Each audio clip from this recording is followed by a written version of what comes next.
مشكلة كبيرة كيفاش أنت تقرر باش أنك تخلق إنسان متوازن وطيب وكل العالم يطلب المتوحشين. أنا أجهضت بقرار واعي، يعني مشيت بسقية وحدي نحيته. يعني مثلا الدور اللي تلعبوا الأمات الفلسطينيات اليوم بما يختبروه من هذا ألم ومعاناة، النظام اللي عايشين فيه حرق الغابات متاع الأرض الكل، كما نشوف النظام اللي عايشين فيه لوث أعماق المحيطات الأبعد معناتها، كما نشوف أنه لوث الطفولة معناتها. والطبيبة مارست عليها بكل راحة نوع من السلطة. أنت جايتني عمرك 35 سنة، اش تحبني نقول لك؟ لازم نقول لك يا عيف أنت زرب لي روحك. كتابة النساء عن الأمومة بالطريقة المباشرة هذه راهو موضوع جديد. كتب على باب الجحيم يا أيها الداخل إلى هنا تخلى عن كل أمل.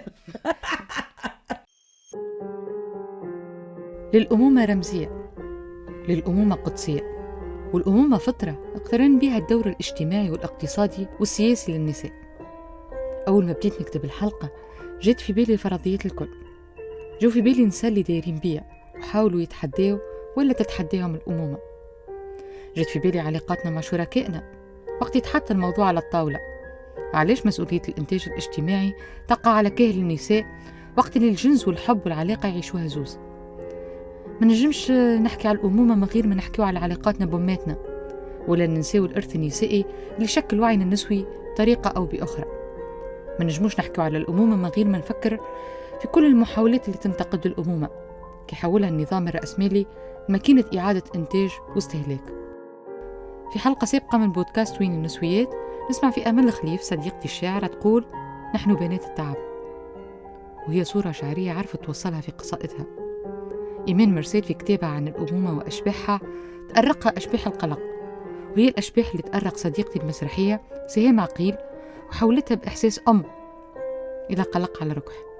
أنا اليوم استدعيت أمل وسهام بحثية باش نحكيو في هذا الكل مع قهوة عربي، وهذه الحلقة التجريبية الأولى البودكاست مطبخ نسوي. معكم هيفا ذويب، وسيسوني راهي الحلقة الأولى.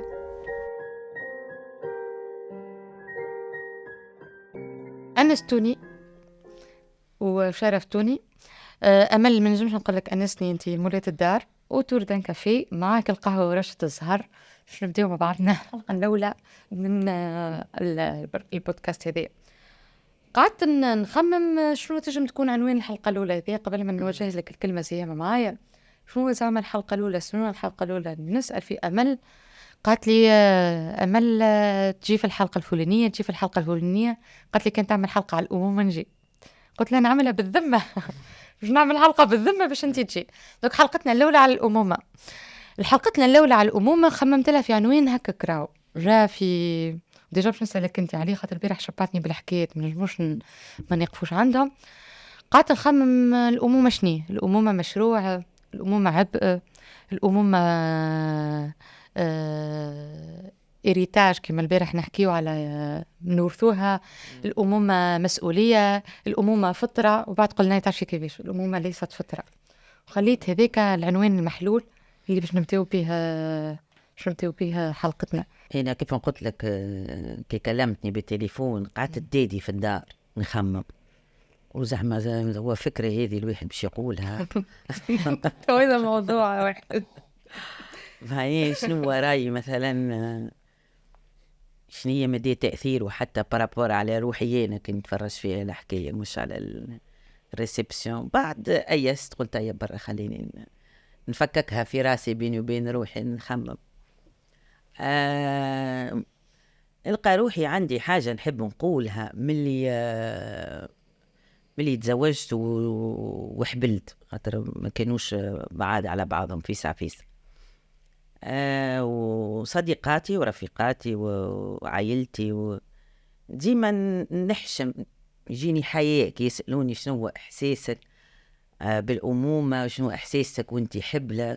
أنا وقتها قد الديناصور، يعني تخيل إحساس الديناصور. أنا وقتها بقول مرة ظهري يوجع ما عنديش إحساس يعني هكا ياسر مقدس. وكي قال لي يا ماما وكي طلع السنين يعني ضرب جمعتين ما نرقدش، يعني وين البشاشة وين الفكرة الجميلة وين. ما دونك نحشم ديما عندك المسافه هذيك باش نقول كأني باش نسيء ولا باش نخطئ، يعني نقول راهي ما عجبتنيش، ولا راني تعبه، ولا راهو ماذا بيا ناخذ بوز، ولا خاطر اكتشفت زيد اللي هي ما ناخذوش فيها كونجي، ما نبطلوش ما تقفش الحكايه، ما ترجعش بالتوالي.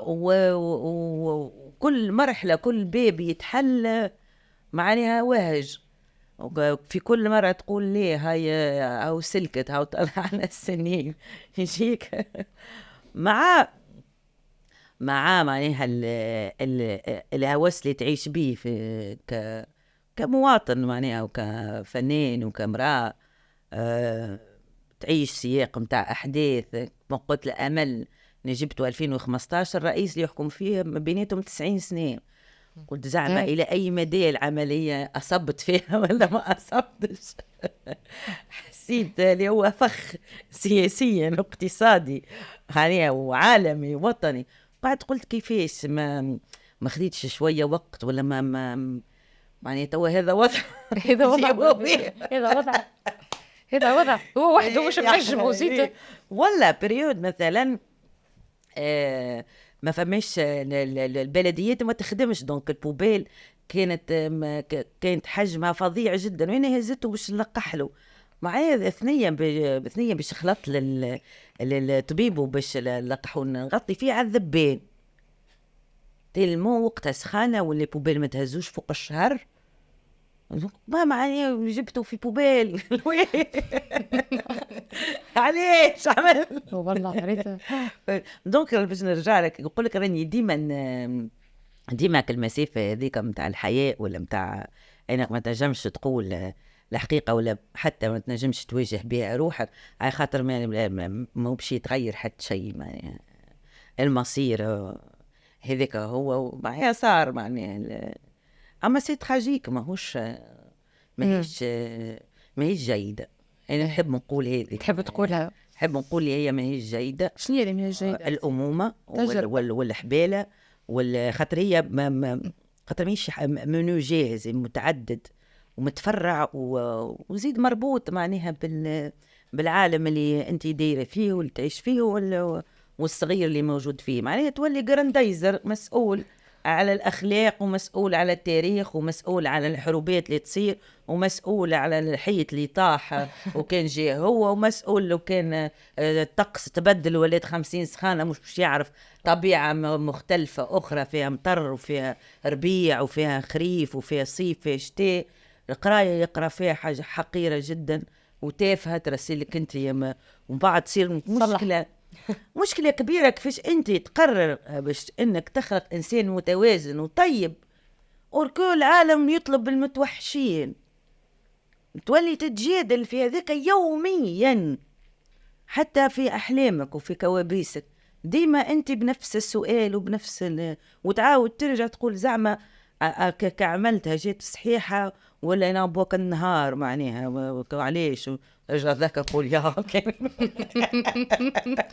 كي نرجع يمكن عملت حاجه اخرى نهارته. ولا بعد نرجع نقول هيا برا انت سوسو كيفاش علاش مشيت عرست وذكر وقت تسويت للديسيبسيون تاع 14 جانفي. يعني في 14 جانفي عمري 24 سنة كملت تخرجت، عملت مسرحية على حديث الحوض المنجمي وتنحى بن علي معني من ذاكرتي السياسية وطلبة وشيخين ومن بعد كي اللحظة تاع الفورية من بعد كي تسكر الحانوت وصارتك الكوابيس هذيك. فما مثل ما يقولوه جماعة الشنيوة حلو، قلت في الحياة يا تكتب كتاب يا تزرع شجرة يا تجيب صغير. هذاك هو. قلت برا توا ظهري فهو شبه صغير وجاي برشا حب، قصة فيها برشا حب. يعني زوجي قلت باهي معناها حلو انه يجي منه بشر، وبالطبيعة ما كانتش العادة تطلع مش حلو. وبالطبيعة لكن بدايات سعيدة ومن بعد تبدأ دونك من بعد تدخل في الكفوف، الكف الأول الكف الثاني ما يقول يعني عرس في في يظهر لي ما نعرفش الياذا ولا في فاوست، ولا يظهر لي في فاوست، يظهر لي في فاوست يقولوا كتب على باب الجحيم يا أيها الداخل إلى هنا تخلى عن كل أمل.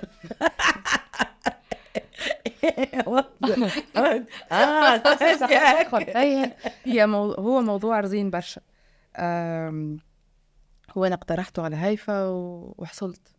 كل شوية نقول عندي ما نعمل، عندي خدمة، ما تحبش تبدل الحلقة على خاطر هو بالحق يصير موضوع رزين. والبلاصة اللي أنا نحكي منها زادة ماهيش أخف بلاصة ممكنة.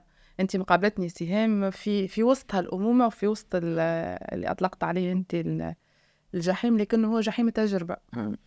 أنا أجهضت بقرار واعي، يعني مشيت بسقية وحدي نحيته،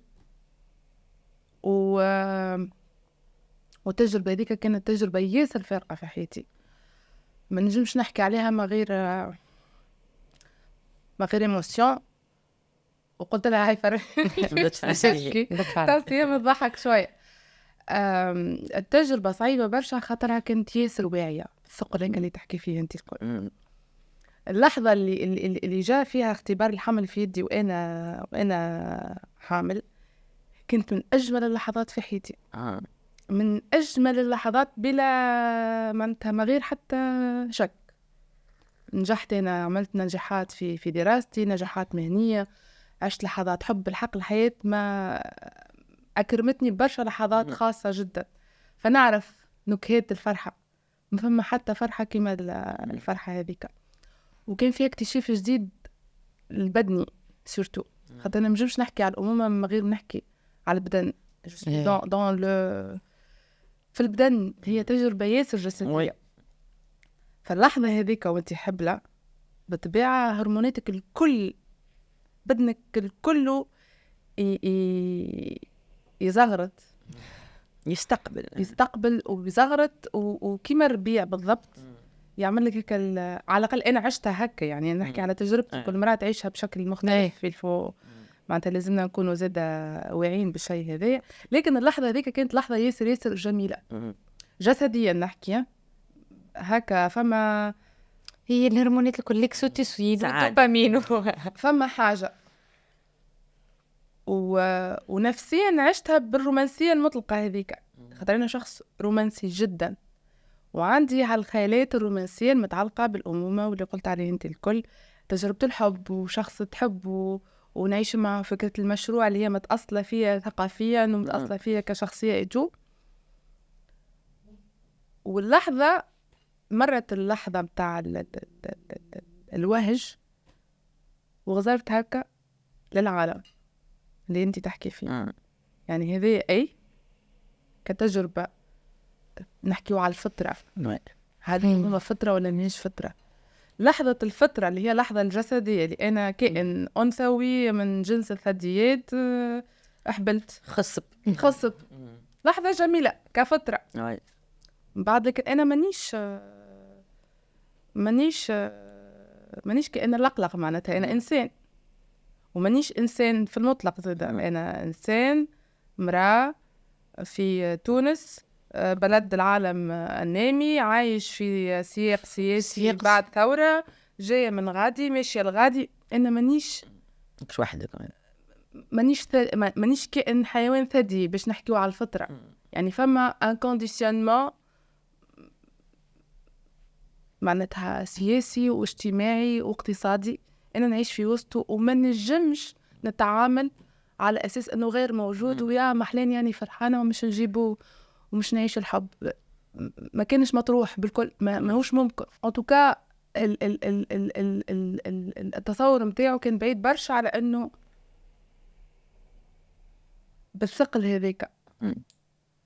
وكان زد حتى هو موقف واضح، أنت الأم، أنت تتحمل مسؤولية وأنا راني ما نجمش. يعني أصلا اللي تطلب فيه أكثر من قدرتي ومن استيعابي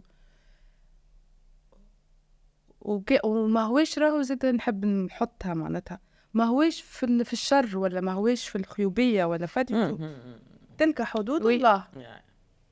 وأصلا أنا نشكره على صراحته خاطر ما وعدنيش وجبت بيا، فهمت؟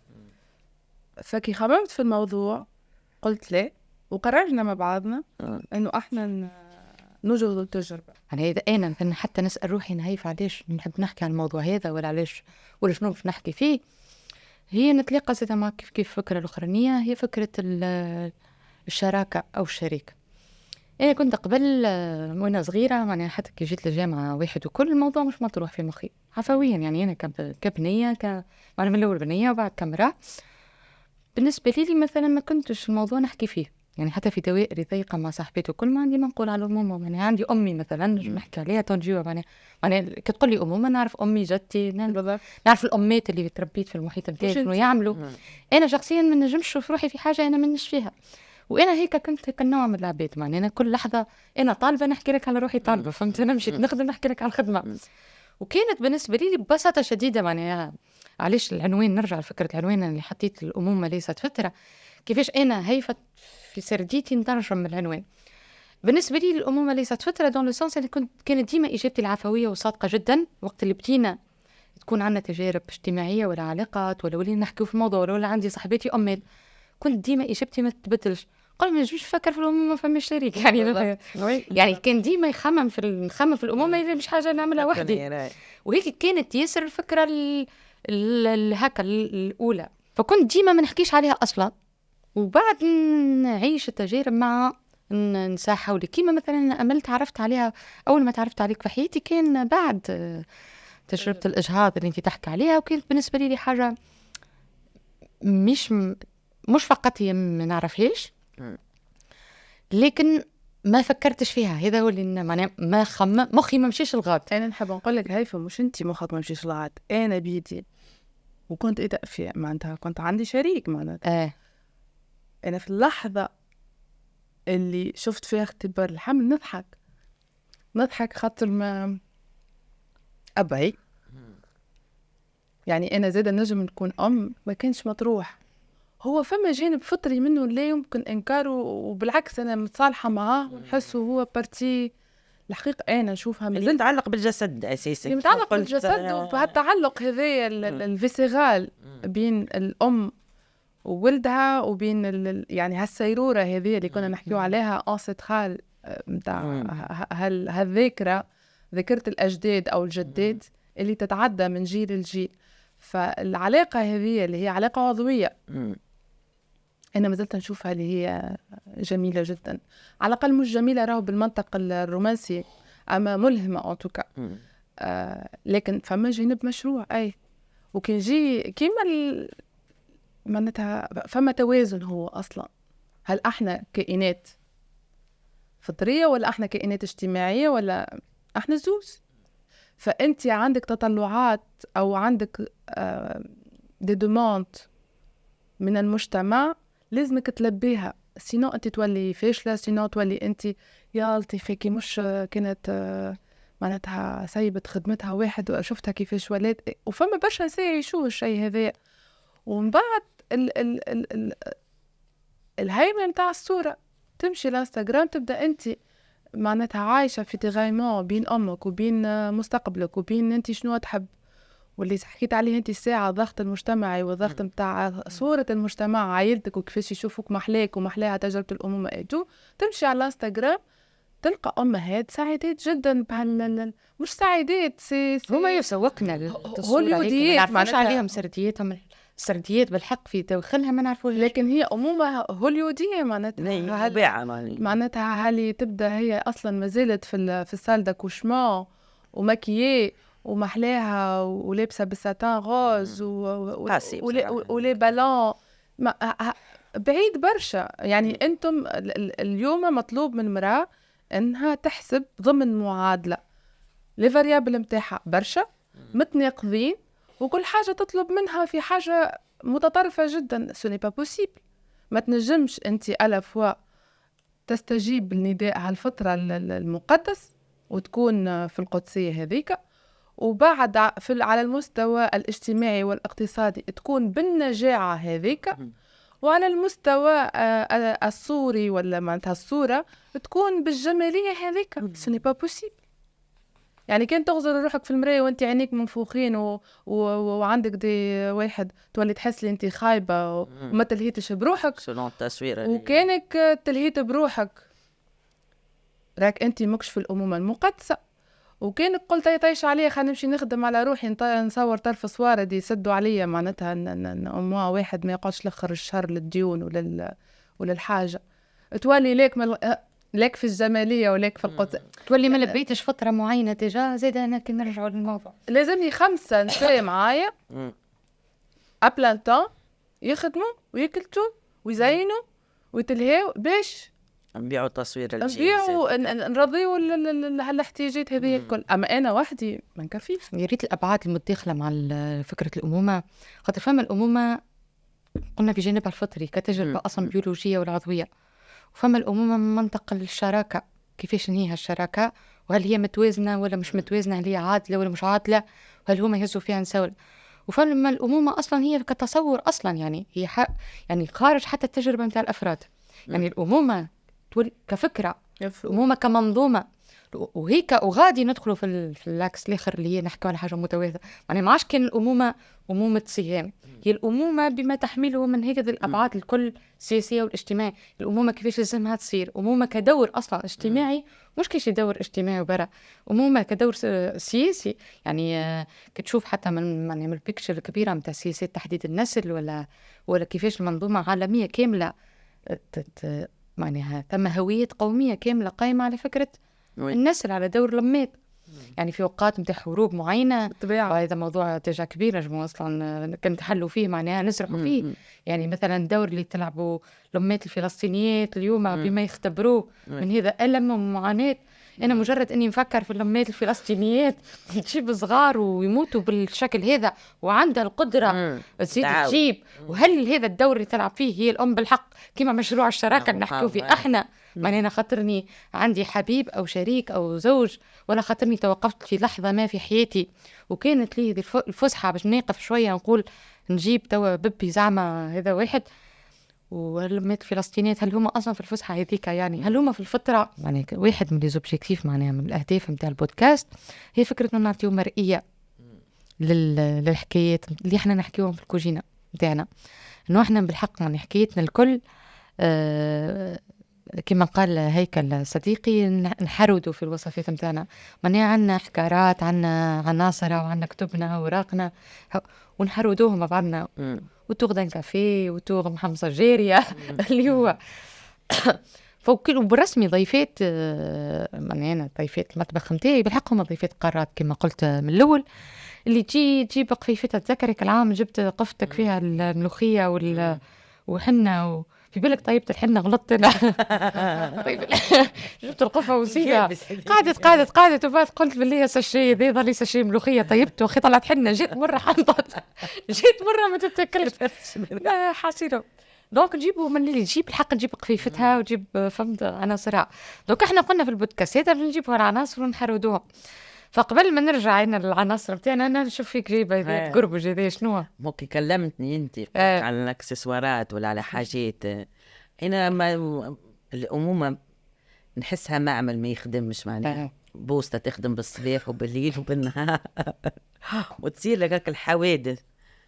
عليها أبسط حاجة أنا مثلا باش نهبط أنا وش نهبطوا معايا للدار ولا الحاجة يتبدل الطقس نطلع ما ذكيتش ما جبتش فيست على مياتي قلت لي الدنيا وإلا كرشوا يتبدل عليه الهواء كرشتوجو وإلا يطلع له شوية سخانة. دونك الساك متاعي يتبدل ودونك الباجاج متاعي يتبدل ويمشي ويكبر. دونك الكهرباء يعدي ساعة مثلا ولا ساعة ونص يقلق وكالصراع هذاك مع التليفون ولا مع الحاجة. دونك المهمات الإبداعية عند الأمومة إنك لازمك ديما تلقى حل ومبدع. اي مش اي حل شد الانتباه الكل معناتها ماذا لو 30,000 فولت ديما 30,000 فولت. دونك انا باش نبدا بهذوما الحكه اللي ما لقيتش الخطام نتاعها خاطر ديجا في وسط مستحيله دونك وهي ذي نصائح جيده الامهات متجبه كي تقولوا ساعه العاب الحجم صغير خير من الالعاب الحجم كبير. علاش خلينا نفهموا ساعه بس ساعة باش ما نعرزن بهذا سمتوا بربي. وعلى الدار على الدار عليها الصغار فهمت. وهذوما الصغار كي يبداو معني او مينياتور هكا يبدا يخدم فيهم، يبدا يسوا حفظوهم ويتمسوا بالقدا، وزيد متنوعين وينجموا يعملوا المسرحيات، يعملوا قصص، يعملوا حاجات. وفما زيد هذوما لي بيرسوناج ويسميهم، يولي يتعامل معاهم ويعيش معاهم. سيارة حتى خويا كان مغروم بالكريب وهو صغير. ليغو زيد ما يقلقش وياخذ له برشا وقت، يعني تضمن انت ساعة وهو ليه يلعب بالليغو يحكي معاك وذيك. حتى انا صغيرة كنت نحب الليغو. سمعتها كيفاش تخمم هي اصلا معناتها التفكير نتاعها. شوف مساعش ذكرت معناتها هي خمت في اليوتيليتي نتاعها كقبياش واحد وخمت في هو شنو ينجم يفيدو منين، وخمت قداش مش يستهلك وقت وهو يلعب. يعني هي لازمها كي تخمم في حاجة مخها يمشي 4 7 أبعاد. كيف ما انترنت اكسبلورر كي تتبلوغا وتحل برشا ونكونوا انا ديما فناتر تحل فناتر تحل فناتر وكلهم هكا. وانت كي تعمل الشيء هذا تعملوا فول ميك اب ولا شطر بشطر ولا شعرك يبدا كيفاش؟ انا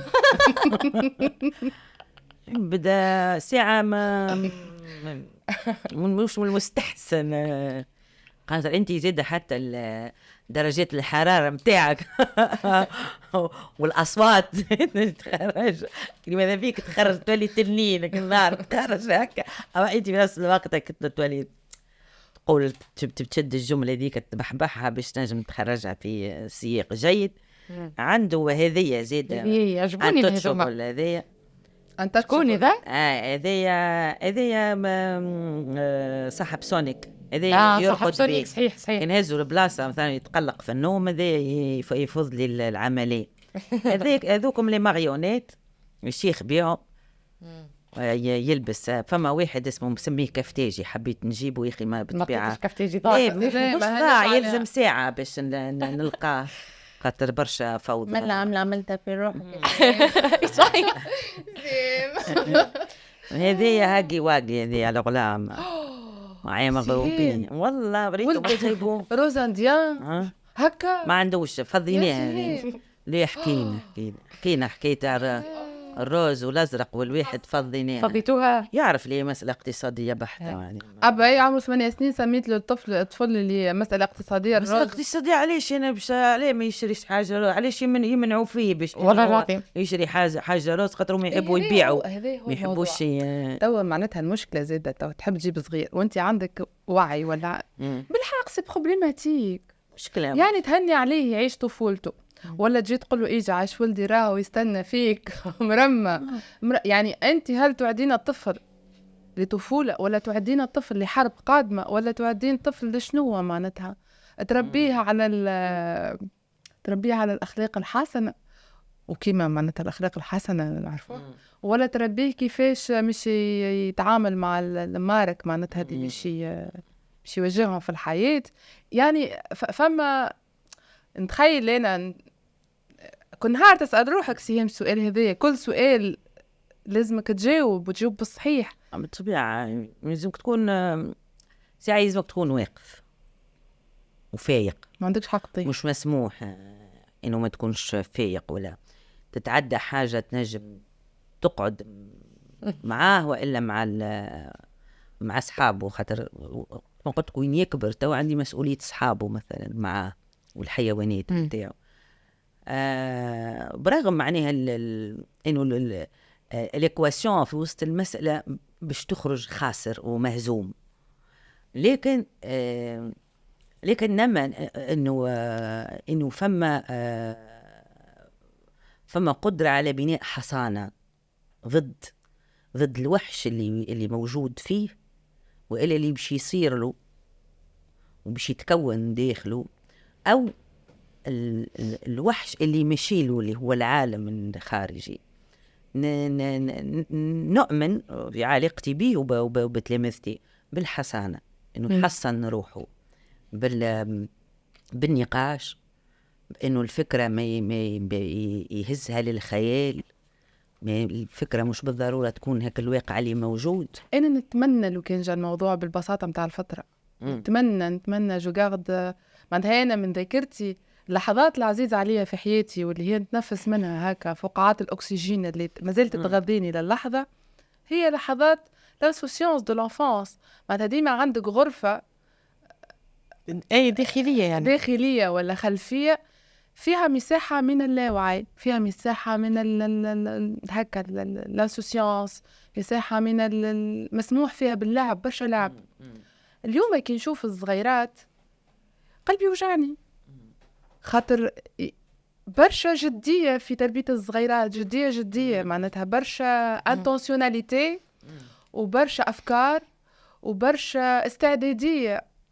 علاش؟ خاطر الأمهات قلقات جدا، وفما كل الأسباب باش تجعل الأمهات قلقات dans un sens و dans un autre. لكن أنا قلبي وجعني إنه بالنسبة لي أنا راه حق الطفل وحق اللعب.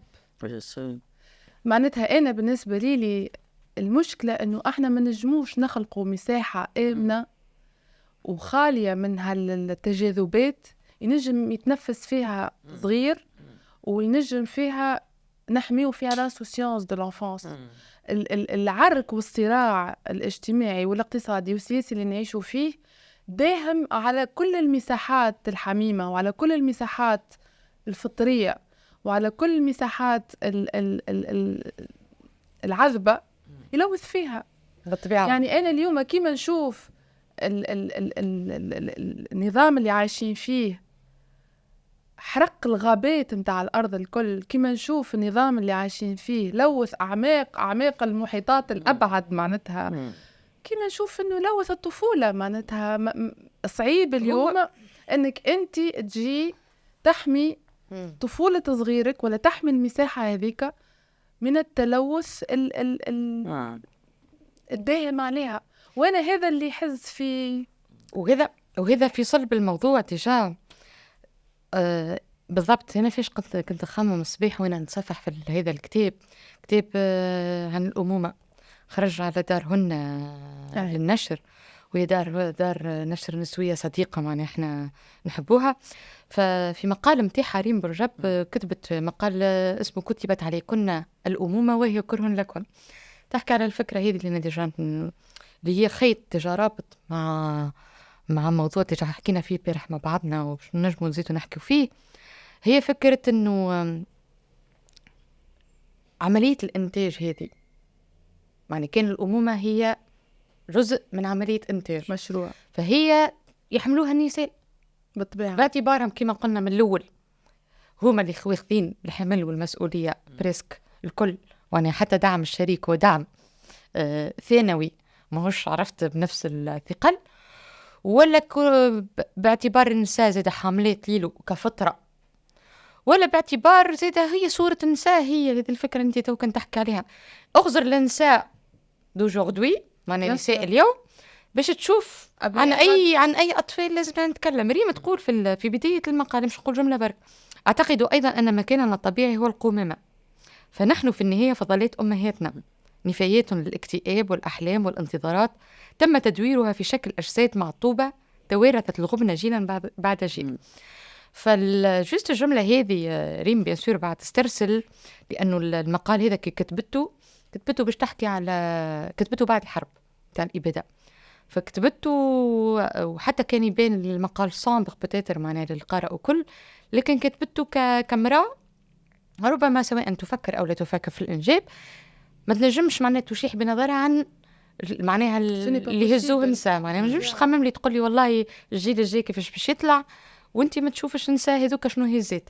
فأنا قبل ما نوصلوا للفكرة هذه انت كنت تورينا في العناصر والواحد وكل شيء، جيني سؤال هكا عفوي باش نقول لك، وهي مش سؤال قدر ما هو ملاحظة أكثر منه سؤال، إنه سهام لو كان مش انت سهام ما تعملش الحاجات هذه كأم. يعني انت شنية كسيام؟ ما نعرفش انت خاطرك حتى كي تحكي قلنا لك ورينا العناصر وكل شيء، حكيت مثلا على اللي بيرسوناج ونجم نعمل بيهم حكايات سيام مسرحيه احنا نعرفوا اللي انت انا نعرفها ما نعرف الجمهور الكل يعرف ولا يعرف، اما نعرف اللي انت مسرحيه. معناها الفكره اللي نحب نقولها كان نوضحها كان مش سيام اللي تحب المسرح وتحب الحكايات، هل فكرت بالضبط في نفس اللعبه اللي تعديها لولدها وهكذا. أي صحيح. هو أصلا كي في الحبيلة ومن الخبر متاع أنه عندي شخص آخر لقد تم اختياركم اختراقكم بالحق اختراقكم. خدمت مع رجيب نعمار يرحمها مسرحية في 2012 2013 اسمها دي كوتو دون لي بول. رجيب نعمار فنانة مسرحية تخدم يسر على الجسد، على استقبال الجسد. دونك كي باش نخدموا على بيرسوناج معايا نعملوا مثلا دي ريبيتيسيون مدة عام، أما خدمة لي بيرسوناج نخدموها في الشهر الأخريني، نعديوا مثلا 9 شهور نخدموا على الجسد، نتفاعل معاها ونسألها ونقولها علاش، تقول لي الجسد هو اللي الحامل للشخصية. دونك الشخصية قتلي موجودة ومن بعد تختفي، أما الجسد هو اللي يستقبلها. وتستشهد وقتها رجاء تقول لي يلزم نعسوا على الروح. قلت لها وين الروح؟ قالت لي لهني، قالت لي كيف ما يقولوا في النص القرآني ألم نشرح لك صدرك. قالت لي يلزم الممثل يحل الجسم متاعه، يشرح صدره بيش هيك الروح الأخرى تدخل مدة العرض ومن بعد تمشي. على خاطر زيادة علاقتي بالمسرح ماهيش علاقة نفعية ولا مهنية، بقدر ما أنه يخليني نكتشف جهلي في برشا مواطن معني. دونك اكتشفت اللي أنا عندي شخص آخر في بدني، في وسطي، ماهوش بجنبي وماهوش شريكي وماهوش الداخل معناها. ومن بعد وليت قررت أني نتعامل معاه كشخصية، كيف ما مسلسل كما في المسرح، شخصيات في المسرح، فهمت؟ أما هذه حقيقية، فهمت؟ وصار لي فيها بياج معناها، قد مش بالي كي شابت شخصية كاملة، مش قد هكا. دونك كان معناها طبيعة علاقتي به وعلاقتي بالمسرح وعلاقتي بتلامذتي معناها ما تحيدش نفس المبدأ، يعني نتعامل ديما بنفس المبدأ، مع عقله ومع تركيبة خياله وكيفاش قاعدة، وخاصة أننا نتعلم منه ومعاه إنه هو كيفاش في كل فترة خياله ويستقبل أشياء جديدة، الأسئلة جديدة، المحطات، المراحل اللي نعتبرها كما حكينا الانتصارات الصغيرة أمام الهزيمة الكبرى. وقت صحيح تخرج مهزوم من هزيمة كبرى، أما فما انتصارات صغيرة وانتصارات تافهة لي أنا انتصارات صغيرة. والحمد لله البارح في الكربة يخزر هكا، فما زوز خيوط في العاملين والسحاب يخزر لهم بالمقلوب، قايمتي ما أخزر كاين مرأة لابسة ثوب من الغيوم، ياسر فرح ياسر حسيته إنجاز، قلت له جملتك ياسر حلوة مزيانة، معناها كيفاش استبطن الصورة وكي عبر عليها بجملة بسيطة وحلوة. أنا ذيك نعتبره انتصارات. ساعات، وهذه الفكرة نحكي فيها برشا أنا وهيفا، ساعات كي نحكيو على الموقف النسوي من الأمومة، الحاجات البوادر اللي تجي للذهن هو تفكيك قدسية الأمومة، نفي الفطرة متاع الأمومة، اللا إنجابية. بالضبط. وأنا وهيفا ممكن تجمعنا الفكرة هذه، تستفزنا شوية في نوع متاع، يعني في نوع متاع ترزيم الكلمة ترزيم. وانا كنا نعبر عليها جست معناها فكرة زايدة ديما الطوس الثنائية، معناها انه معناها يا انجابية يا لا انجابية، صح. يا فطرة يا مش فطرة، وهي الامور مش بالبيناريتي هذه. وانا نحب معناتها بوناس وليت اصلا فديت باش نعرف بروحي نسوية، خاطر وليت الحاجات تقولش عليها أجندة، يعني أنت نسوية فهم 1 2 3 4 شنو ما اللي زيدين متاعك، ألوغكم مش صحيح. أصلا أنا تبنيت النسوية في مرحلة شبابي على خاطر هي كانت تفتح مساحة أوسع للتفكير من الفكر التقليدي. يعني أنا مش نخرج من مساحة ضيقة المساحة تولي ضيقة. أنا الفكرة إنه إحنا رانا بالعكس، رانا إحنا نحبوا نفكوا الحاجات بالضبط. هو الفكر النسوي هو فكر تفكيك المنظومة التقليدية أو المنظومة معناتها المنظومة الموجودة باش نلقاو أفق من الإمكانيات. على فكرة الأمومة ليست فترة، وعلى فكرة هل عندنا إمكانية باش نقولها بصوت عالي؟ هذا السؤال اللي أنا طرحته كسؤال الوقت اللي أنا بديت هكا نحاول نعمل معالجة الحلقة. هل الأمومة فترة؟ وهل يمكن أن نقولها بصوت عالي كما حكيت أنت سيما كلامك ياسر يعجبني، هيك اللي ما قلك عليه حد وهيك اللي أنت بتجم تقوله حد. فهذا اللي نحكيه عليه في الفكرة الأمومة، بخلاف أنها الدور إنجابي مفروض ولا تنشأ الاجتماعية تربيك عليه، وبعيدا زاد على رمسنتك صورة الأمومة اللي ساعات تصطدم بشريك بتلقى روحك الصورة الرومانسية اللي عندك في راسك هي أصلا مش ممكنة. يعني مش ما نقولوش مجهضة ولا كما قلت الكلمة استعملتها أنتي ولا مستحيلة. ديجا قبيلة الفكرة اللي نفكر فيها متاع هنا البنية اللي طول عمرها تقول الأمومة مش قراري وحدي، دي مش قراري أصلا، مش ناخذ وحدي وأنا قاعدة على البنك نفكر فيه. والله كان جيت قصيدة يا وليت كنت نقوم نكتبها، كان جاء مقالة متاع صحافة نقوم كان جيت مسرحية حرودة على روحي مع النساء اللي معايا في المسرح. أمانة هذه حاجة تطلب شريك. وكل مرة مثلا أنا شخصيا كنت تصطدم بشريك يعبر عن شكل مانيش باش نقول تملص او انسحاب، خاطر فما دينيونس، فما برشا انواع ما شاء الله متاع حاجات تصطدم بها. فهمت انا صدمت برشا حاجات مختلفين، يعني صدمت بالانسحاب احيانا وبالتملص احيانا اخرى، وعدم اصلا الوعي بجديه الموضوع. لين مؤخرا وانا ديجا نحتفل بال 35 سنه اللي عملتها جديده معناها كل شيء، عيد ميلاد نحتفل بال 35 سنه. نستدم يعني منذ فترة مش طويلة أني نمشي للجينيكو نعدي كما يمرأ نعدي على حاجة ما عندها حتى علاقة بالإنجاب. نحب نقول لكم اللي راني ما مشيتش عمري لا مشيت للطبيبة، راني قلت لها لا نحب ننجب لا شوف لي الرحمة متاعي لا شوف لي ما تصلتش عليا. أنا برسمي كي ماشية بك الطريقة حانوت مسكر على روحه ولا كريم شو بنحقنا السنة في الشريك المناسب تو الحاجة تجيب طبيعتها كما قالت أمل. وبهيك الفكرة هيك الفطرية إنه نتاع كما في الأفلام. أنا هيك عرفتك أنا كصغيرة كنت مغرومة بالأفلام نتاع هوليود نتاع أنا جيتون بونسان نقول يا أنا I'm pregnant ولا شنو هيك اللي يقولوها الأمريكان معناتها بليه فهمت واحد نقية جاية.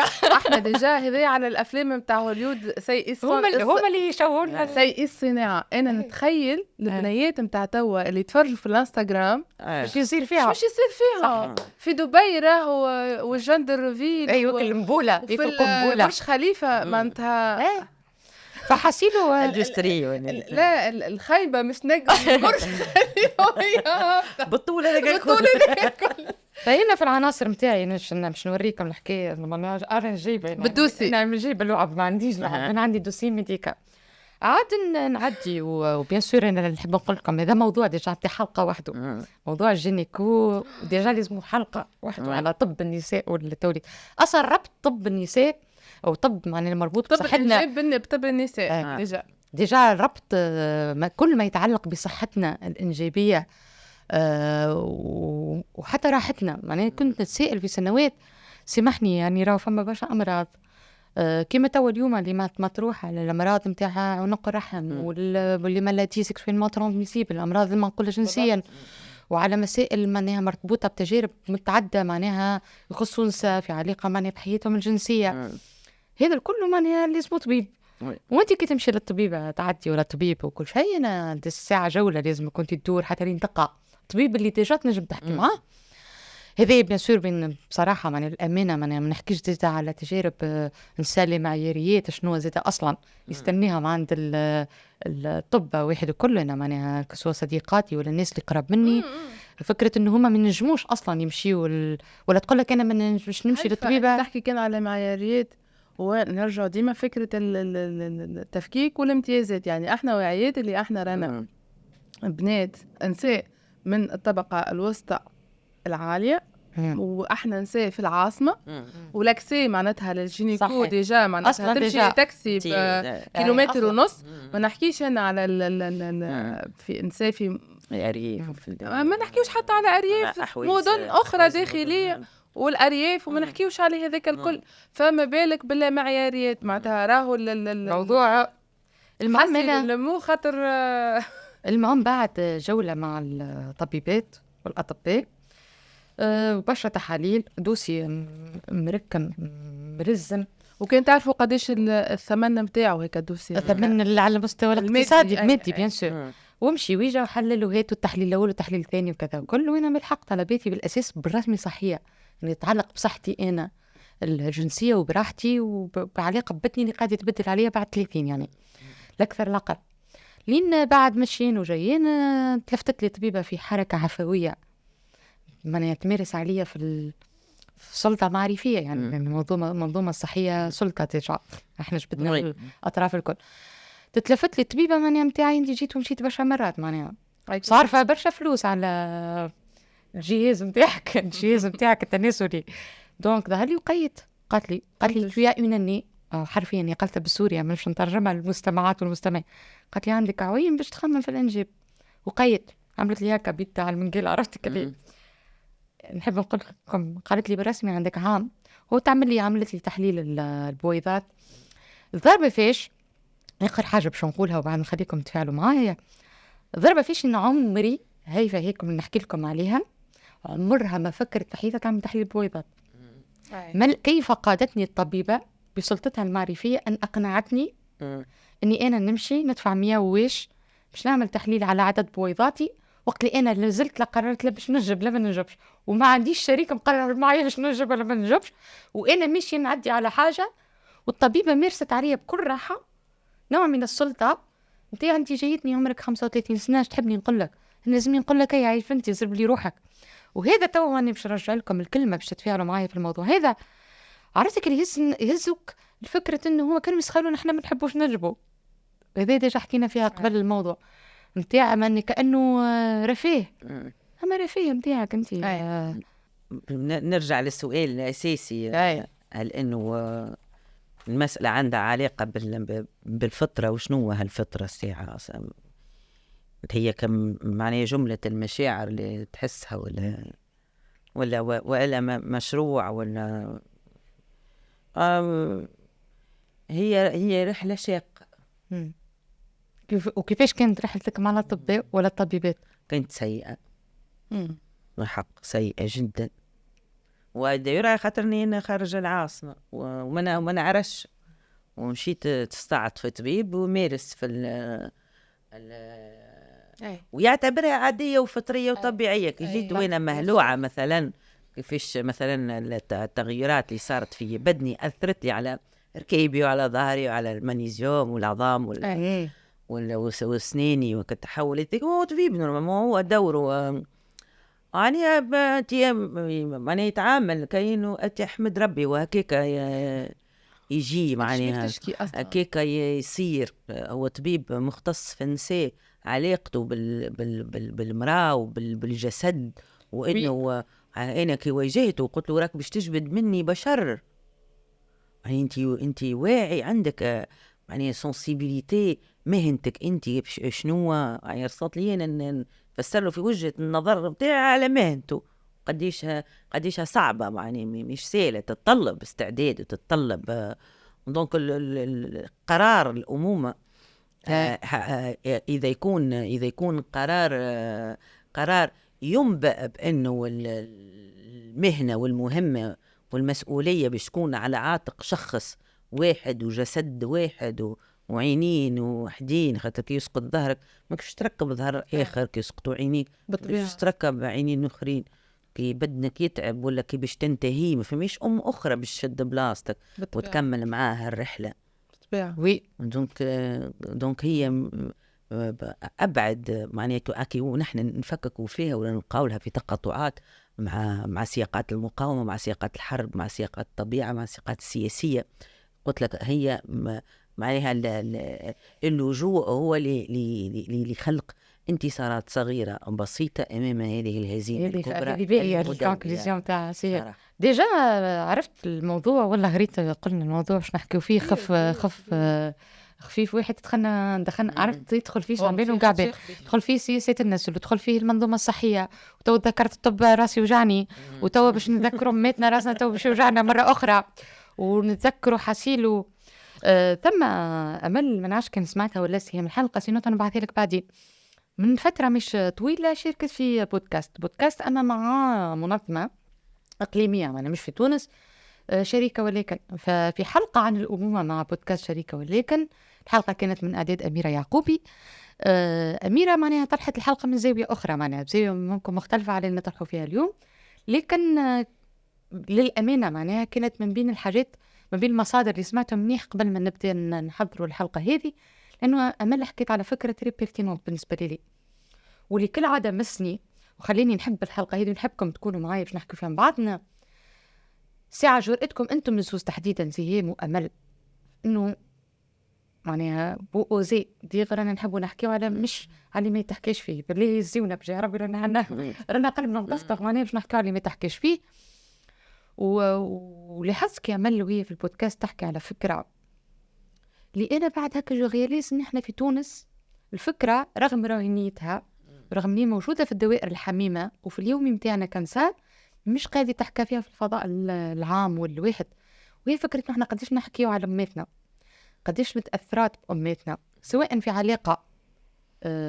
متاع مراكمة سواء في علاقة متاع جدلية سواء في علاقة متاع رفض سواء في علاقة متاع قطيعة سواء في علاقة متاع صراع بين الأشياء شفنا الأنواع والأشكال أنا شخصيا في حياتي البالغة يعني شفت أنواع كل شيء قلنا على الأمات وما فماش حاجة تعملها ما تعاوش تجبد موضوع الأمات بطريقة ما ويبعناك يعني في حلقة الأمومة أمل تحكي في الحلقة متاع البودكاست تعمل مصطلح عجبني برشا قالت احنا بنات التعب وهي تصف الفكرة انه الأمومة هي منظومة معناها منظومة عضوية سميتها هي كما تقول فما ان هيريتاج انسيسترال هكا قلت البارحة انه معناها امي وانا نتيجة لامي وامي لامها وانا لصغاري وهكذا مش صحيح الفكرة السائدة إذا أردت أن تعد شعبا أعد الأم مدرسة وندرشنية وكالشعر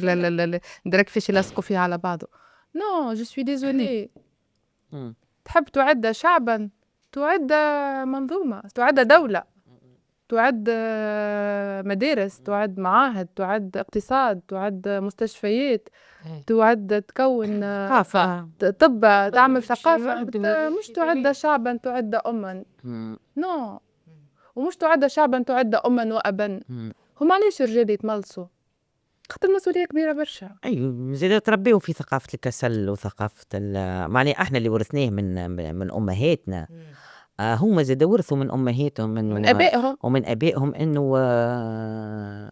إنه الكليشيه متاع الأم هي اللي تعمل كل شيء ومريح بالطبيعة برشا كونفور بالطبيعة إنه هو يمشي مرتاح وهي تعمل 30 الفولت لكن خلينا نتفقوا سيام اليوم توا أنا بصراحة أنت كان تلقى باب تنجم تهرب منه ما تهربش أنت اليوم بطبيعة مش الراحة معنا تهرب وما ترجعش بيان سور هما الرجال الباب موجود شهربوا الباب فأنا استعملوا فيه برا صحيت فأنا يعني أنا في بلاصتهم حتى أنا نستعمل هذا ايش حبيت نقول مانيش في تبرير راني أي حتى ليه معناتها هكاك حتى شركاء السابقين اسمه في أبا وديتي وليتي لا أما خلينا نكون واقعيين اليوم المسؤولية متاع إنتاج كان نحكيو على الإنتاج هلا إنتاج الطفل هذا اللي غدوة مش ولي مواطن اللي احنا تواكا ما شاء الله كانت في الفترة وكلوا شربوا ورضوا على حليبة وقمتوا باللي موجود ولبسوا تبشخوه وسلام توا تحب تعلموا بتجربة تربية إيجابية وتحبك تثقفوا وتحبوا مبتسم يقرأ في القطاع وتحبوا يقرأ في القطاع وتحبوا يعمل ديزاكتيفيتي وتحبوا يطلع للجامعة وتحبوا يتعلم في البزنس سكول وهو عمره 10 سنين اكسترا اكسترا طموح نرجع نقول عالي جدا صناعي طموح خيالي فهمت باهي الطموح الخيالي هذوما الأطفال السوبر كيدز اللي نسميهم اللي تحبوا تنتجوهم كمجتمع، شكون مش ينتجهم؟ أنت تحب اليوم تنتج سوبر كيدز وأنت عندك مدرسة، عندك أطفال مازالوا يموتوا خاطر الجدار متاع المدرسة يطيح. هل فجوة هذه بين الانتظار وبين البنية التحتية الاجتماعية اللي موجودة شكون يهزها؟ تهد هي مش تيه، هي طايحة معناها هالمسؤول. نحب نحكي أنا الفجوة هذه، أنت تحب تطلع سوبر كيدز اليوم، تحب صغار يلبسوا بالباهي وياكلوا ماكله صحيه ويعملوا ديزاكتيفيتي وإيل سون إيبانوي بسيكولوجيكمون مونتالمون باتاتي باتاتا وما يتمش تعنيفهم، وهذا الكل جميل ومشروع وندعيوا له معناتها. لكن انت اليوم البنيه التحتيه الاجتماعيه اللي عندك، الواقع متاعك اليوم انت عندك صغيرات ماتوا تحت سور مدرسه. مش تعمل ديكالاج كبير. لو ديكالاج هذا بين البنية التحتية الموجود وبين التطلع متاعك كمجتمع، شكون مش يهزها؟ الأم على ظهرها اللي هو يوجع ديجا 30 ans. mais c'est pas possible. مستحيل. فما تنجمش تقول لي إذا أردت أن تعد شعبا، إذا أردت أن تعد شعبا عد مؤسسات. عد مؤسسات. أما بالله على ذكر الموضوع هذا خاطر سي تريز انتيريسون، خاطر حتى باش ما ننسيوش موقعيتنا احنا في تونس وكل معناها احنا نقول احنا نحكي احنا زيت نسال اللي متبعين زيت مثلا السياسات العامة والمتبعين صاير في البلاد على ذكر الدولة والحاجة كما هكا، خاطر كي تتكلم برسمي على الانتاج وعلى الانتاج بيان سور تتكلم على احنا وين ما احنا في المريخ، احنا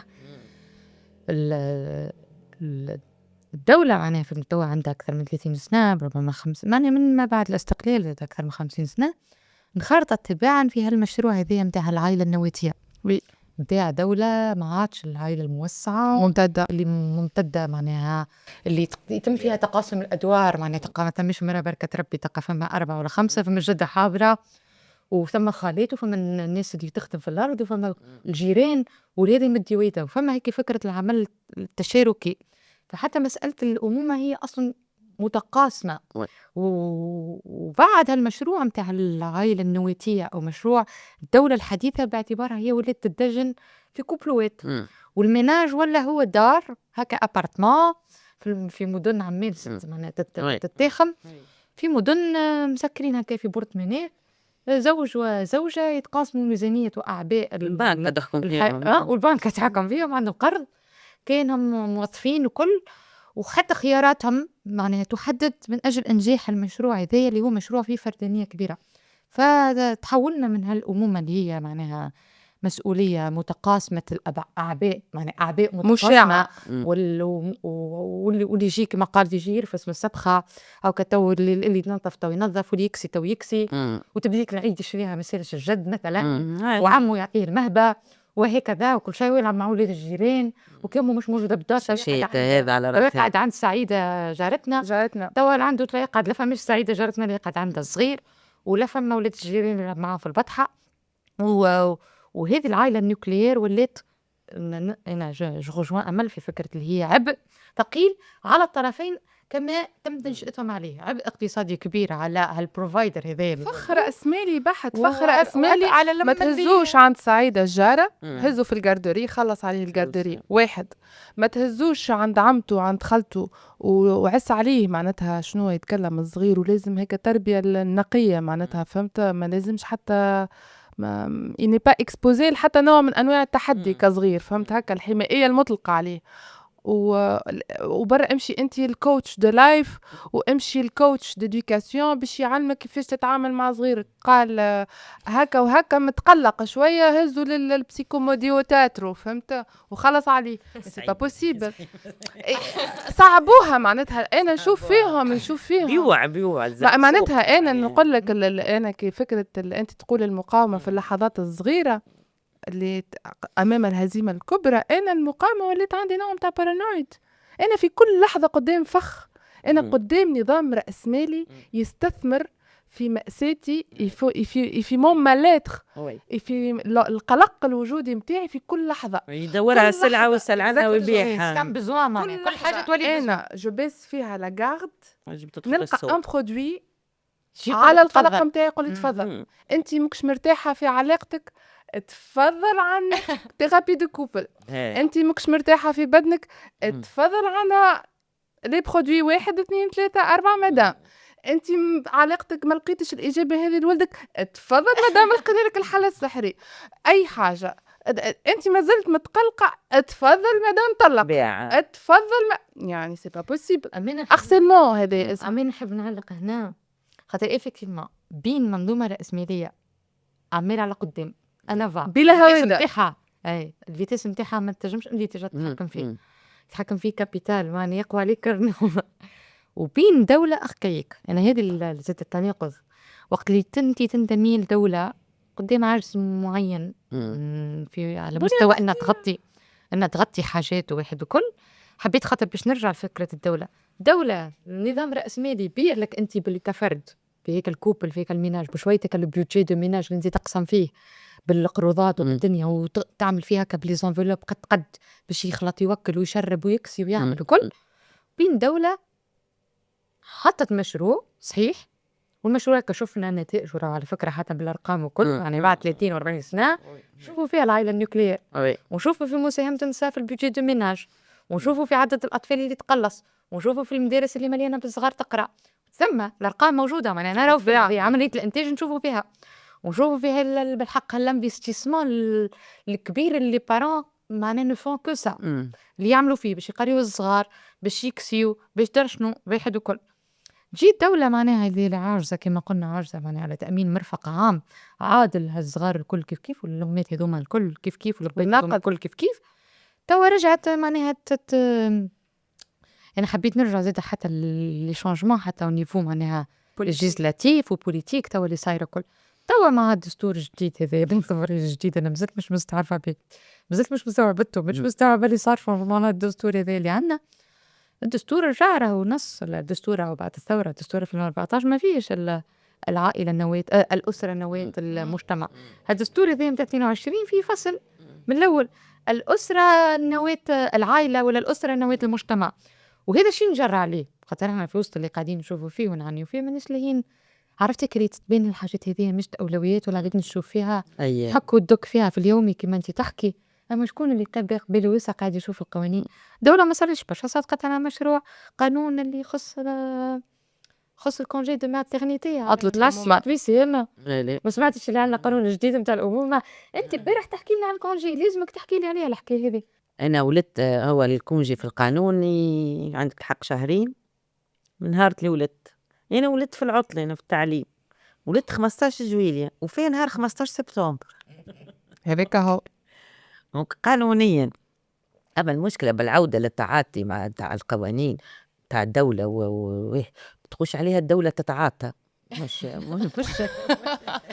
هي تتعاطى بالحق كل شامة ولا ما روى ولا ما معناها فما أوتيزم معين. يا أخي هي الدولة القوانين يتعاملوا في مجلس النواب ما يحدث حقيقة معاك تدخل قاعة أساتذة وإلا تمشي السال داتونت وين النساء متاع التكستيل وين ياكلوا مثلا في وين يفطروا وترى فقط بالعين المجردة ترى فقط هكا تعمل في بانوراميك وتشوف وضعية الأمهات هذوكم وتسمع من حديثهم على القرض وعلى السلفة وعلى ندرشنو معناها توا النواة هذه اللي يحكي اللي أطرحها سيد الدستور هي نواة تأسس على الاغتراب بالضبط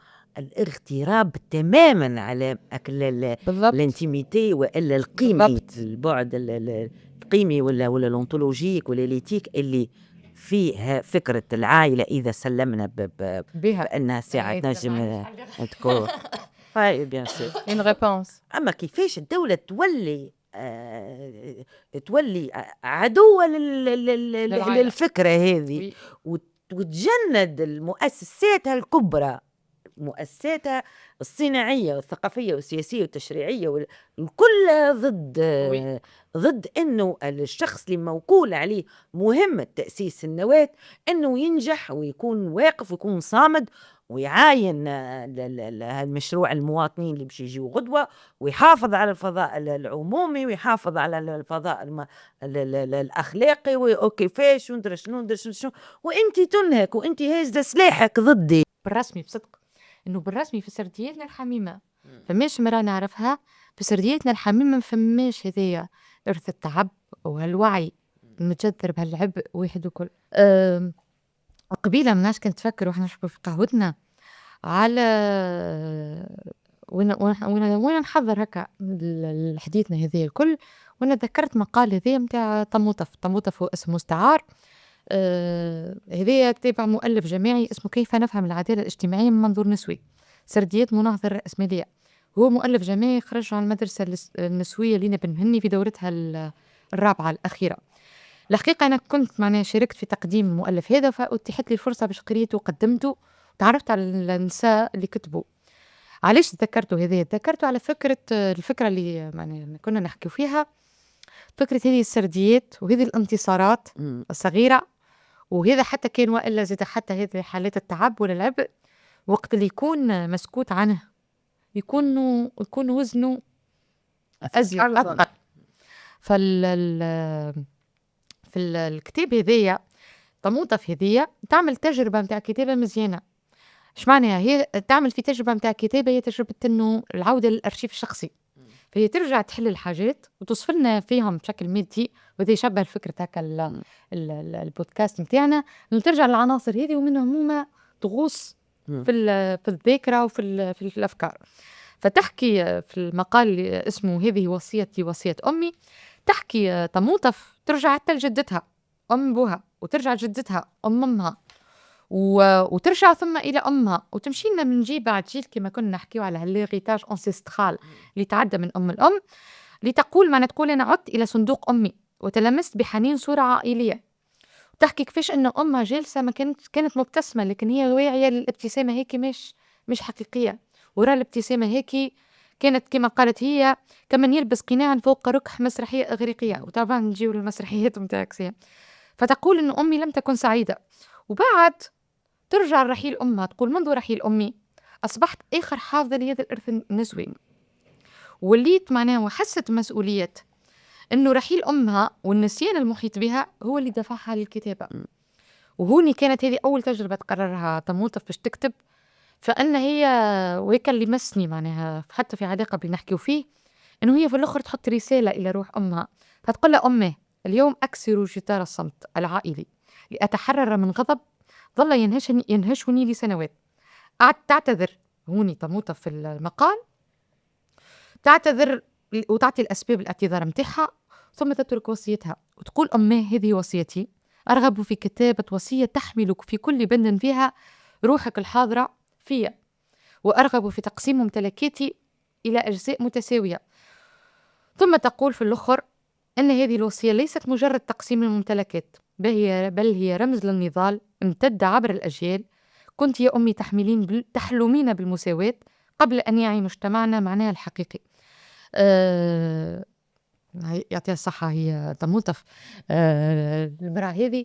فتحكي على الفكرة تتقاطع فيها النسوية، واللي هي سميتها الإرث النسوي والأمومة والكتابة كمحرة، كهي الحاجة كي نرفع الفكرة الأولى إنه إحنا على العنوان قلنا الأمومة ليست فترة، فهيك اللي ما نجموش نقولوه وما يتقالش، فما لوين نهزوا فيه وين نحطوا فيه، إيش تعمل بيه قاعدة زيهم. والله نحب نرجع 2500 تيدي وريبيد كاتب مسرحي ممتاز. عمل مغامرة كي كتب على لو ميت دو ميدي.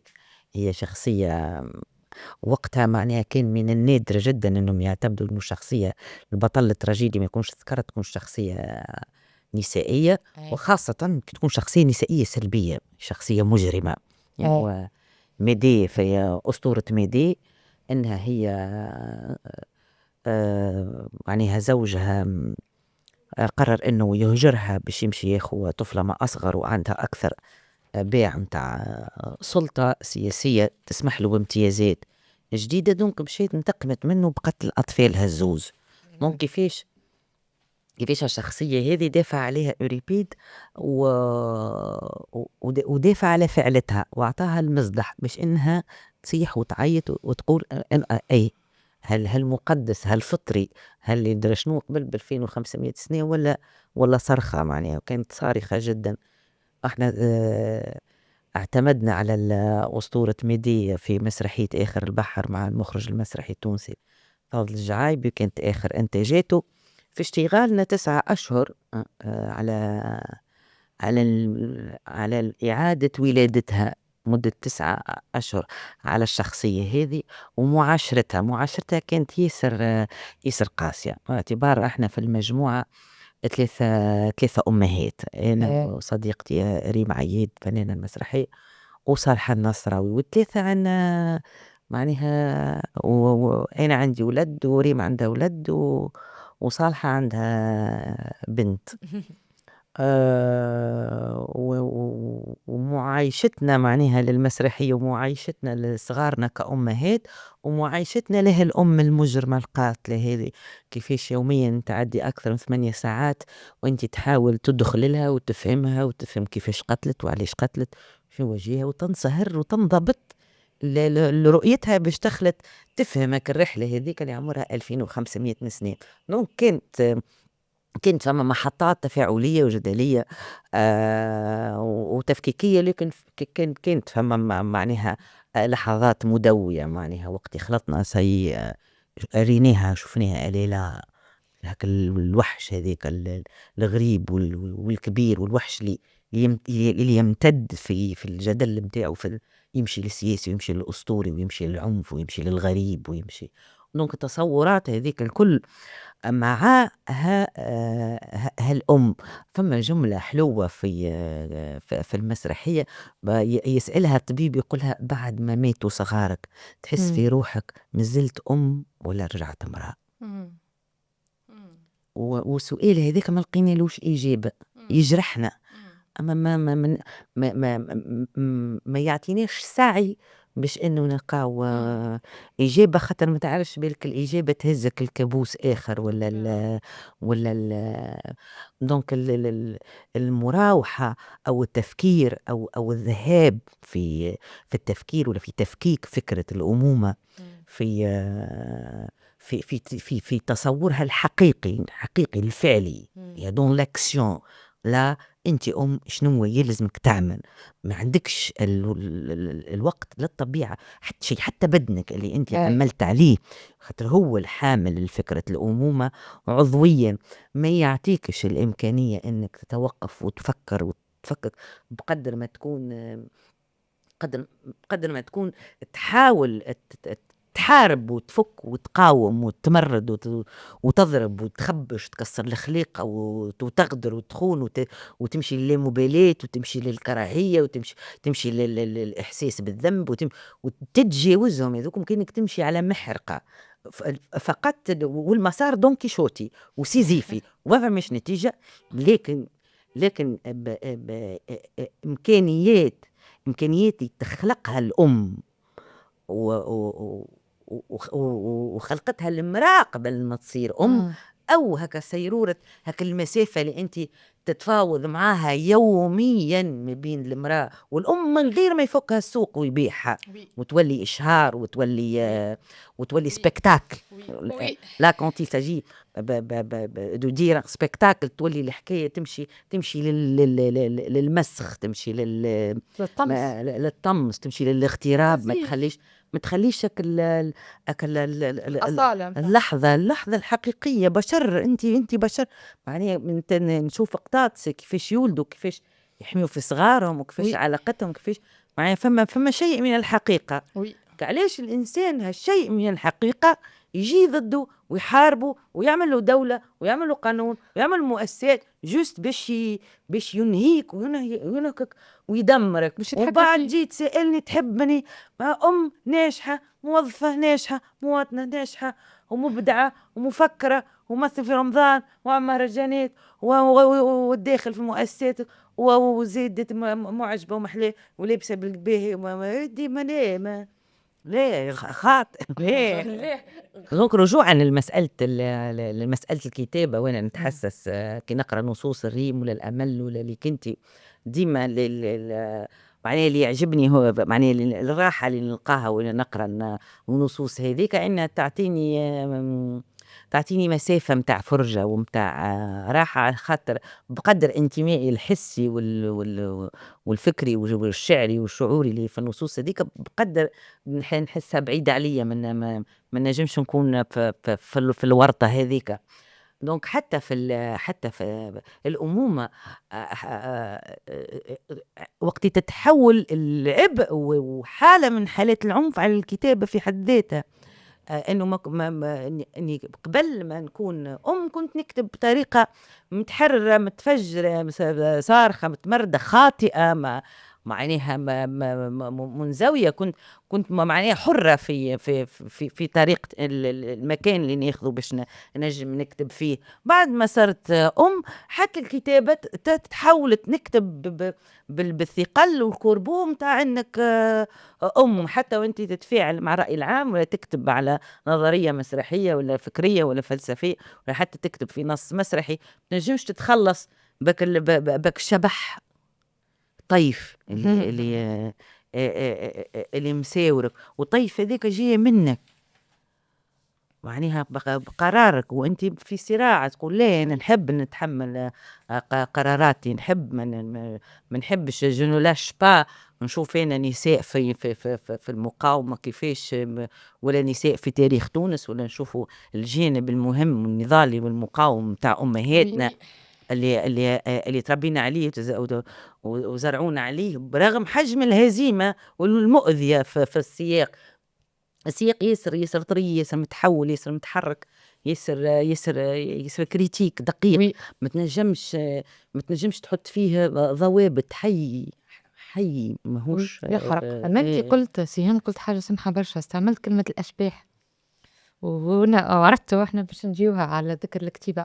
استعملت كلمة الأشباح والمصطلحات حتى اللي تتقالت معناها تحيلنا على مشروع واحد آخر متاع كتابة. إيمان مرسال في المحاولة متاعها هذية تحت عنوان هو عن الأمومة كيف تلتئم، عن الأمومة وأشباحها. حسيت أمل ممكن أحسن مني تعرف تحكي على كتاب، يعني جزء كالعادة نحط في الإطار أكثر منه. معناها عملت إيمان مرسال محاولة خارجة شوية عن النمط، يعني نرجع لفكرة أنا عجبتني فكرتك إن ياسر كبتيتها بالنسبة لي أصلا مستني ما نجمش نتخيلها كالعادة، وهو هيك المزيان هي في فكرة التفرد، لأنه الكتاب هي حاجة ذاتية جدا وهي مشروع كما ولد الطفل ساعة تحكي، فما تنجمش تكون كتابتك وكتابة أمل وكتابتين وكتابة عباد أخرين هي نفس الحاجة. فباعتبارها تجربة ذات الكتابة تجربة حميمة جدا. طبعا نشوفوا ذات الشعر حاجة تجربة حميمة حتى كيفاش تعمل وكيفاش تحكي انت على المسرح اللي يخرج الجمهور ممكن ماهوش حميمي، لكن هيك الكواليس متاع 9 شهور تحضير بين 3 أمات ويروحوا لديارهم هيك اللي حميمي برشا، وهيك اللي كما قلت انت ما عنده وين يهرب يتعدى. كما قلت انت انا ما عادش نجم نكتب من غير صفة الأم اللي سيء ولات عضوية فيها ونحملها. كتابتي بيتها تعاودت تهضمت وتعجنت. فهل بالفعل معناها كي نكتبوا نتخلصوا من هالأشباح نتاع الواحد؟ انا ما عنديش أشباح، مش نبداو متفقين. أما إيمان مرسال عندها أشباح بالضبط. إيمان مرسال كي تحكي على الأمومة وأشباحها، إيمان علاقتها بأمها علاقة خاصة وأمها توفيت وتبدأ تحكي فيها العلاقة هذه من صورة ومن ذاكرة بعيدة وتحكي على أشباح القلق هي كأم بالضبط. وهي تجربتها إيمان تجربة خاصة جدا، والكتاب متاعها القاصة ده كبير برشا خاطر حتى الحديث ولا كتابة النساء عن الأمومة بالطريقة المباشرتية هذه راهو موضوع جديد بالضبط، على الأقل في في مجتمعات العربية معناتها توا، وهو نتاج نرجع أنا ديما الفكرة عملية التفكيك ونتاج جيل ونتاج تجربة وهذا ما أفرزته تجربة يعني بالضبط. والسياق المصري زاد أنا ديما أكد السياق المصري ماهوش السياق التونسي ماهوش السياق المغربي ماهوش السياق الليبي اكسترا. بيه أنا ما عنديش أشباح أنا أمي لا يمكن أن تكون شبحا، ربي يطول في عمرها، هي موجودة وأمي بريزونت، يعني حاضرة في كل، يعني عايشة في راسي. أمي عايشة في أنا من 20 سنة غادرت البيت العائلي، ومن 20 سنة افترقت عن أمي بشكل معناتها بشكل فيزيك. لكن أمي عمرها ما فرقتني، خاطر عايشة في وسطي، في راسي، موجودة في وجداني، ربتني بطريقة يعني أصلا في شخصيتي نجم نفصل مالي وما لها. في قرار ولا في كلمة نقولها نجم نفصل، عندي قدرة على التحديد ماذا قالت أمي من خلال صوتي وماذا قلت أنا من خلال صوتي. فإحنا عايشين مع بعضنا في الجسد هي. وديما كتبتها في قصيدة ونأكد عليها: لقد شكلتني أمي كما شاءت وها أنا ذا. كتبت عليها وكتبت على تجاربك ديما في نوع من الهكا، خاطر أنا باش نرجعك للكتيبة برا مش على حاجة، نحب نرجعك للشعر ونحبك تقرا لنا الشعر زادا. باش نرجعك للكتيبة، أما أنا جست بورونشيني باش ما نقصيكش، كمل بعد كمل بالباهي. وأنتي كتبت على الفكرة هذه في ديوانك الأول، كانت أمك حاضرة في القصايد متاعك؟ أمي حاضرة في دواوين الكل. في دواوين الكل بالضبط. هذه أمي حاضرة معكم توا معناتها. وفي مشروع وحاضرة في مشروعك الجديد. انتي تجربة من صاحباتي اللي انتم الزوز تشتركوا زيادة في فكرة انه انتم حاملة المشاريع يعني سواء فنية ثقافية وإبداعية تحمل هواجسكم انتم. يعني مسرحية سهام كان في مسرحية كما قالت تحمل صورة غير نمطية الأم قتلت صغارها هكا ولا وتعيش بهيك الأشباح هذيك في المسرحية. وانتي كشاعرة كتبت منذ ديوانك الأول معناها تحدثت عن تجربة الإجهاض، تحدثت عن أمك، تحدثت على هذا كما قلت اللي شكلك أنت، وتوا تعمل في مشروع زيت على الأمومة. توا نعمل في مشروع على الأمومة. هو مش مشروع على الأمومة، هو مشروع على اللا أمومة. خاطر أنا معناتها من ساعة نحكي معك يعني أنت قدامي ما نحكيش زاد الأمومة في أشكالها، نحكي في الأمومة في شكلها الإنجابي، وأنا نحكي في اللا أمومة في شكلها الإنجابي مش في ممارستها الأوسع والأعم. فالمشروع هو ممكن ما نحبش نقول عن الإجهاض كخبرة، لكنه عن عدم اكتمال مشروع الأمومة. يعني هو مشروع معلق. أنا نحب نكون أم، جو فو، معناتها مشروع يستهويني ونحب ننخرط فيه. لكن كما قلت الساعة نعاود نفس الفكرة، لو بري دو سو بروجي كي نغزر بين الفطرة فطريا لي بوزوان ولي بوزوان اورغانيك نتاعي، معناتها احتياجاتي العضويه. انا احتاج اصلا اني انا نكون ام، اني انا ناسس عش، واني انا نكون في عائله. لكن جو سوي فاس ا اون انفراستركتور خطيره جدا اني انا نجم ان ناسس فيها عائله. فنتراوح بين الرغبه وبين الممكن، الرغبه والممكن. وديما نحس انا اني أهرب من الفخاخ التي تطاردني، وسيرتو الفخاخ الرأسمالية باش نكون ذكورية وي خاطرها واضحة، لكن الفخاخ الرأسمالية بشكل خاص على خاطرها متطورة جدا جدا جدا، وتاخو أبعاد بعيدة برشا، وتاخو أشكال معناتها مش واضحة منها حتى حد، ما يفلت منها حتى حد. لكن المشروع الكل متاع غدا سأنجب سمكة، هيك علاش ما قلتش سأنجب طفلا، قلت سأنجب سمكة. إحالة إلى العنصر الأكثر بدائية في تكويننا البشري اللي هو علاقة، ولا اللي هو معناتها أو أكثر أشكال الحياة بدائية اللي هي تبدأ في الماء، كائنات مائية، باش نرجعوا الأصل للحياة ولا الأصل الفطرة والأصل قبل أن يحدث كل ما حدث، وقبل ما الإنسان يحط إيده على الطبيعة، وقبل ما يخلق هالمنظومة هذه العنيفة متاع الاستغلال ويحطنا احنا فيها المأزق. هل نكون أمهات بفطرتنا ولا ننخرط في مشروع قاتل ومستنزف ومشحف وكما قلت انت سيزيفي؟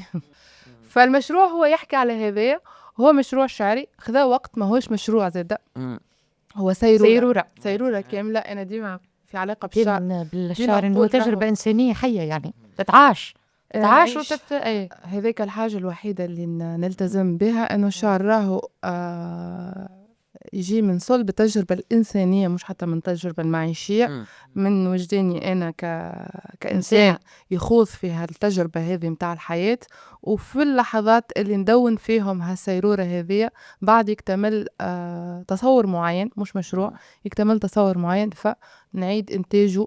لكن كيف في إعادة إنتاجه نصطدم بالمنظومة، سواء كانت منظومة نشر ولا منظومة مسرح ولا منظومة اللي هو، فهو يحكي كان على التغيمون هذا. صحت قرأنا قصيدة، خلينا نمشي نعملوا بوز. نعطي سهام تقرأ القصيدة. هاي سيدي بتعطي سهام وهي تحكي جوستمون تحكي على أنا توينا بين الشعرة والمسرحية، ماناش ماخيرهم القاعدة هذه كلها انستوني ليها قاعدتكم. طيحت لنا العناصر متاع العناصر متاع المسرحيه. هيا بالله قبل ما نسكروا، بما انه دايرين بهالعناصر دي الكل محليها قايده، ما كليتوش كعك الورقه راهو كعك الورقه جبته امل من زغوين. هيا يلا باهي قصيده كتبتها امل وباش تلقيها سهام حلوه. مسك الختام كيف زين مسك الختام. كل شهر تكبر بطني، تكبر رغبة الولادة والشوق الجامح للحياة. كل شهر بمواعيد مذهلة أنسى الدورة وأنني أنثى ولي جسد يطلب التجدد بنهم، بينما العالم يطلب جسدي وغيره للموت. كل شهر أنسى، كل شهر بميعاد ثابت أتألم. يحتاج جسمي أن أتألم أكثر وأن يحزن. يدربني الحياة، يدربني الأمل، يعصر كل حزن العالم في بطني حتى يخيل إلي كل مرة أن قلبي سيتوقف من الحزن. لا يتوقف، يستعيد عافيته بنهم وأنسى. كل شهر أقفز من أعلى الوهم إلى حفرة الكآبة، أرى في سقوطي بين الوهم والكآبة ما بين كل شيء وكل شيء. أسقط كل شهر ثم أنسى. جسدي يعرف الروائح كلها، للخوف والموت والذكورية الناتنة، يعرف الربيع، يعرف الحب ويتكهن حالة الطقس والحرب القادمة، يعرف رائحة الصدق في قبل الرجال الذي يسحبهم إليه ثم يرفضهم، لأنه يعرف من الرائحة أنهم ليسوا آباء جيدين، لا زالوا أطفالا خائفين ومجروحين يطلبون الثأر. جسدي يعرف الحقيقة كلها من عيون الأمهات السابقات، من سحب الحزن وبرق القلق وصرخات القهر حين يدهس العالم الأطفال ولا يلتفت ولا يعتذر. جسدي يعرف التواقيت كلها للحضور والغياب والرحيل، متى يشتعل محاولة كلحظة راقصة، ومتى كطلقة طائشة في سماء مظلمة وظالمة ينطفئ.